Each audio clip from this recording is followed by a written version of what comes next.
Shalom à vous tous, c'est votre frère Dawad. Alors, cette vidéo est destinée à tout simplement nous stimuler. Quand je dis nous, évidemment, je parle des fils de Yaquab, des Ban Yashara, là, les Bantous, pour nous stimuler à faire mieux. Nous avons en nous toutes les capacités, tous les attributs, toutes les possibilités, toutes les ressources nécessaires. Et quand je parle de ressources nécessaires, j'inclus même les finances, y compris les ressources financières, parce que, n'en déplaise certains, contrairement à ce que l'on croit, les Bantous, nous sommes tout de même une force financière. Et j'expliquerai cela plus tard. Donc je disais, nous avons tout ce que nous avons besoin pour faire mieux. Eh bien, vous direz faire mieux à propos de quoi? Ces derniers temps, il y a eu une polémique sur certaines publicités, sur certaines, je ne citerai pas la marque, mais tout le monde saura de quoi je parle, sur une certaine marque, une chaîne de marques rapides de vêtements, qui aurait fait des vêtements, qui a fait même des vêtements à connotation raciale.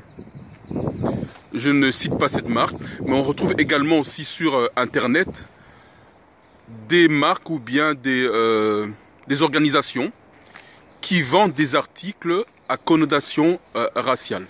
Alors, pour ceux qui me suivent un peu, vous savez, vous connaissez ma définition du mot race, qui est en fait pas ma définition, qui est la définition normalement originelle du mot race ou racisme.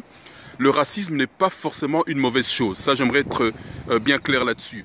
Parce que si le racisme, c'est tenir compte de sa race, être concentré sur sa race, sans pour autant mépriser les autres races, sans voler, tuer, piller les autres races, à ce moment-là, le racisme n'est pas une mauvaise chose. Mais malheureusement, le racisme des Européens a toujours tendance à tuer les autres races, voler les autres races et piller les autres races. Et en cela, c'est une très mauvaise chose, le racisme européen. Mais le racisme originel, comme Ya est raciste parce qu'il tient compte d'une nation plus que les autres nations. Entre autres les Bantous. C'est pour cela qu'il nous a donné la loi.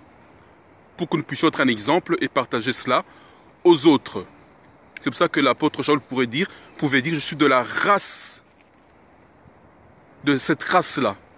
Hébreu parmi les Hébreux. Circoncis le 8e jour. De la tribu de Benjamin. Voilà. Alors, notre réflexion pose sur, avant que je ne m'égare, je reste focalisé sur notre vidéo. Donc, le sujet de la vidéo, c'est « Nous pouvons faire mieux ». Nous pouvons faire mieux. Bien sûr, c'est toutes ces chaînes de fast fashion. Ça veut dire des vêtements, des magasins qui vendent des vêtements à très bas prix et qui se renouvellent tous les 15 jours et à tous les mois. Et il y a aussi un coût social parce que les endroits où ils se procurent leurs vêtements, où ils font façonner leurs vêtements, sont des endroits comme la Chine, l'Indonésie, la Malaisie, sont des endroits où il y a des enfants en très bas âge qui travaillent, où il y a des adultes qui sont exploités, qui travaillent peut-être 50 heures par semaine pour un salaire de misère, dans des conditions incroyablement mauvaises. Et ici en Europe, la plupart vont tout simplement, sans motif de conscience, s'acheter ces vêtements-là. Je peux comprendre, pour certaines personnes qui n'ont pas des capacités, qui ont des faibles moyens de le faire, on dira dans un premier temps, ils n'ont pas le choix. Mais pour ceux qui le peuvent, je ne condamne pas ces personnes-là, je ne les condamne pas. Mais pour ceux qui le peuvent, qui ont certaines possibilités financières, pourquoi le faire? C'est ça la question. Donc au-delà du débat racial en disant qu'ils ont fait des vêtements racistes, nous savons que toutes ces enseignes sont racistes. Nous le savons très bien. Là n'est pas le souci. Le souci est le coût social des travailleurs qui fabriquent dans les pays que j'ai cités, Indonésie, etc., pour un faible salaire. Ce n'est pas à leur avantage. Alors qu'il y a des artisans qui travaillent honnêtement, qui ont des produits qu'on appelle éthiques, ça veut dire qu'ils respectent certaines règles salariales et d'environnement, et qui ont des produits de qualité, mais qui vendent leurs vêtements plus cher, parce qu'ils n'ont pas les mêmes possibilités que toutes ces grandes chaînes, et ceux-là sont négligés, et leur affaire va en faillite. Et c'est là où je veux en venir. Nous, Banya Chara, là, nous sommes censés être un exemple, nous pouvons aller plus loin.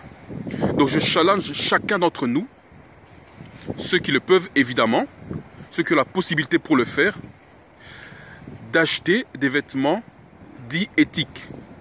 Déjà nous en tant que Banya Chara, nous portons des vêtements 100% matière naturelle. C'est déjà une première élimination. Donc tout ce qui est artificiel, nous évitons cela, n'est-ce pas? Et en plus, je nous challenge à acheter des vêtements de façon locale. Ça veut dire pour ceux qui sont en Europe, qui sont fabriqués en Europe par des Européens, avec certaines règles. C'est d'autant mieux parce que les matières sont plus, sont bien traitées et les matières respectent certaines règles. Il n'y a pas de mauvais mélange chimique pour ne pas aller dans les détails. Donc bien sûr, ça coûtera un certain prix. Bien sûr, les personnes qui aiment les vêtements auront peut-être moins de vêtements. Mais ici, c'est pour la bonne cause. Et j'irai plus loin en disant, pourquoi ne pas nous-mêmes, les Banya Chara, créer nos propres marques? Et c'est là où je veux en venir. Nous avons une grande puissance financière. Je sais que les Banya Chara, nous aimons nous habiller correctement. Et donc, il y a certains qui dépensent des sommes incroyables dans des vêtements. Il y a des gens qui dépensent 300 € pour une ceinture, 600 € pour une paire de chaussures. Mais cet argent-là, vous pouvez acheter moins de vêtements, mais des vêtements qui sont plus éthiques. Et ne pas acheter uniquement la marque, parce que la marque n'est pas un gage de qualité de toute façon. Alors qu'il y a des artisans qui ont des vêtements à un prix supérieur aux grandes chaînes qui fabriquent des vêtements à coût très réduit, mais qui ont un prix inférieur aux vêtements de luxe, mais qui ont des vêtements de qualité, et avec ça, ils feront vivre leur famille.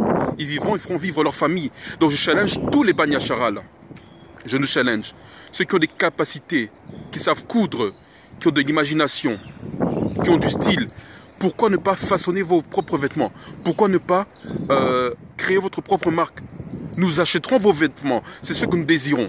En tout cas, personnellement, dans ma chaîne d'achat, je privilégie d'abord, il faut que ce soit un Banya Chara, et c'est cela pour toute chose. Dans les magasins, il faut d'abord que ce soit un Banya Chara, une marque Banya Chara. C'est ma priorité. Si ce n'est pas possible, à ce moment-là, je vais acheter une marque étrangère, mais qui respecte certaines règles que je qualifierais d'éthique. Si je ne trouve pas, eh bien, je n'achète pas. J'attends jusqu'à ce que je trouverai.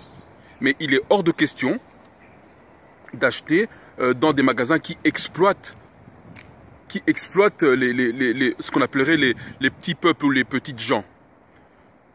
Ma conscience m'empêche de le faire. Et je nous challenge chacun de nous, pour ceux qui ont la possibilité, évidemment, j'insiste bien, de le faire. Ceux qui n'ont pas la possibilité, dans un premier temps, ils ne peuvent pas faire autrement. Mais quand leur situation va changer, IA permettra que ça se fasse autrement. Nous devons aller vers cela dans tous les domaines. Mon barbier, par exemple, c'est un Banya Chara. Je vais uniquement chez les Banya Chara pour me couper la barbe. Et malheureusement, il y a même, on peut étendre cela à plusieurs domaines, notamment par exemple pour les voitures. Malheureusement, les Banya Chara ne veulent que des voitures européennes, pour ne pas citer leur marque, de grosses cylindrées allemandes, alors qu'il y a des voitures qui sont faites par des Bantous. Par exemple, Tankata, c'est une voiture faite par des frères ghanéens. MPV, c'est fait par des frères nigériens. Et donc, il y a beaucoup d'autres marques Bantous que nous pouvons acheter.